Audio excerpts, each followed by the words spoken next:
So, as you can see from the title probably, we're talking about Shinobi Striker today. But this video is not just going to be a rant video. We're going to be talking about some things that, could make the game better and some things that people have been asking for. And also maybe a subject that y'all aren't going to like to hear because I think this might be the solution to fixing a lot of the problems that we have in Shinobi Strikers. But I think it's actually going to come with the cost. But man, today's anime question is going to be, what is your favorite feature that has come to Shinobi Striker, since release date, man? Let me know what your favorite update has been. Me personally, I'm a big fan of the survival mode. I feel like this added a whole different aspect to the game, and it actually is what really brought me back into playing after I had taken a break after the game had initially released, man. But make sure to like, comment, subscribe, turn the bell, do all those nice things that you might be interested in. And if you're interested in seeing more anime game content, make sure to join the Discord that is pinned in the comments and also in the description, man.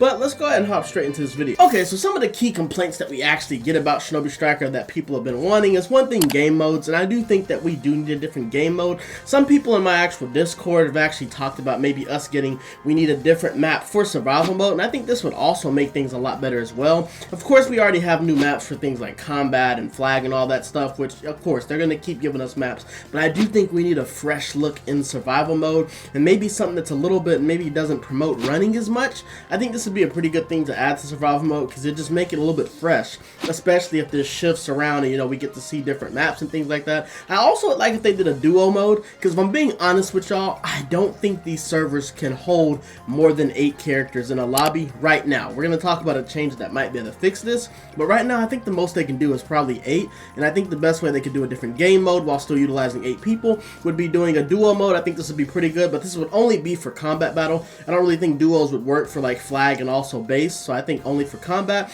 And I also think they could add something which I talked about with Jujutsu Kaisen Cursed Class, adding a last man standing mode. And I think the way this will work, it'd be pretty similar to survival mode, but instead you only have a limit of maybe like 2 or 3 lives, meaning whenever those 2 or 3 lives are depleted, you're basically eliminated from the match, and you can spectate and watch somebody else playing, and maybe you can cheer for them. And this, I think, of course this is going to promote running, and people are going to be running, but I think it'll be a pretty cool game mode where people are trying to put together builds that prevent them from dying to be able to be the last man standing. And especially if you're playing against somebody annoying in the lobby, y'all might start jumping the hell out of somebody that's running claws or running the Kurama claw or somebody that's just spamming. I think this would be a pretty fun game mode. It would be toxic, but I think it just adds some freshening things up, and I think there's not a lot of resources that would actually be needed to actually implement both of these game modes, or these game modes I talked about. But let me know how y'all actually feel about these game modes. The next thing that we go over to, man, is probably the biggest thing. Of course, we want jutsu packs and stuff like that. We've already talked about that. The main thing is the crashing and the blue screens. That has been one of the biggest issues. Me, I am fortunate to actually be on PlayStation 5, and crashes don't really happen that often for me. But I definitely know, coming from Xbox, how annoying it can be to crash, especially when you're sitting through loading screens that take about 3 to 4 minutes to load up, especially on Xbox, especially on PS4 whenever you're just getting a crash. I was recording a video not too long ago, and my game crashed and I lost all my recordings. So I can definitely understand how that can be annoying for content creators as well. And the solution to this, I think, would just be upgrading the version that we have of Shinobi Striker. Truthfully speaking, I don't think the PS4 version, either they don't want to put the resources towards fixing it, or they probably just can't fix it because they haven't addressed it, they haven't said anything about it. And I think the way to fix this is just be giving us a PS5 version. This is actually what they did with Xenoverse. They actually gave Xenoverse a PS5 version. I don't really know if there was a whole lot of crashing and stuff going on with Xenoverse, the PS4 version, or they just decided to do this. Let me know in the comments if you actually did have some performance issues while playing Xenoverse, but I think a PS5 version would very much help Shinobi Striker.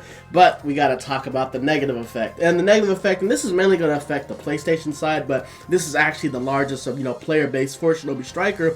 A lot of people now have mods, and a lot of people are using mods to get the weapons and things like that, partly because the roll system that, with the scrolls is so bad. I even watched a video, I'll actually pin it, I watched it quite a few years back, but if you didn't know, the Shinobi Striker scroll system isn't actually random. It's a set little algorithm where if you open a certain, it's basically a certain pattern. Once you open a certain number of scrolls, you're going to either get your SS plus top or your SS, bottom or something like that, and then you got to open a certain amount of scrolls until you get to that number of scrolls to actually get get that again. So the same thing happens with weapons. If you get a weapon now, maybe you will get another weapon like maybe in like 20 scrolls, but then after that, the algorithm makes it to where you don't get another SS plus weapon for maybe like 60 or 70 scrolls. So basically meaning if you time it where you maybe only have like 10 scrolls left before you get that SS plus weapon, you can, not have to use a lot of scrolls, but it's not truly random.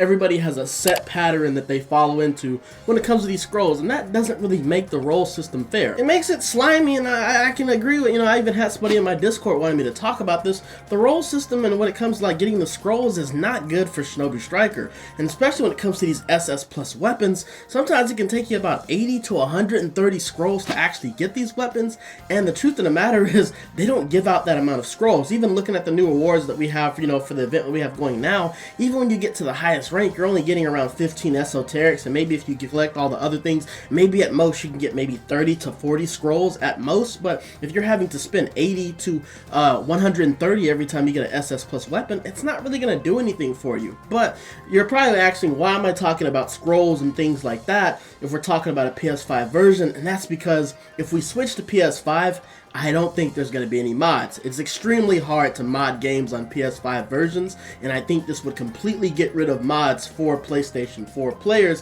which is going to eliminate early access. It's all what we call early access mods. It's going to eliminate people having mods to show items and things like that, and it's also going to eliminate people being able to get mods to start the game up, which some people believe that could actually be a positive thing for the game. But you also got to think about the fact that the PlayStation side of things is our largest player base, and truthfully speaking, would you prefer a PS5 version and prefer to start over? Or would you like to just keep things the way it is now and, deal with the blue screens? Because, truthfully speaking, the people that have mods, if they upgrade things to PS5, they're not going to let you carry over your stuff. You're going to be starting from scratch, and depending on, how often these items come, you're going to be waiting to get some of the cool weapons that you wanted, and truthfully speaking, you're going to have to spend money if you don't have enough esoterics to actually get these weapons and these things when they come out, man. So let me know in the comments how y'all actually feel about that. I feel like a PS5 version would actually fix a lot of the blue screen problems and also a lot of the performance problems, especially if they made it just specifically dedicated to PS5.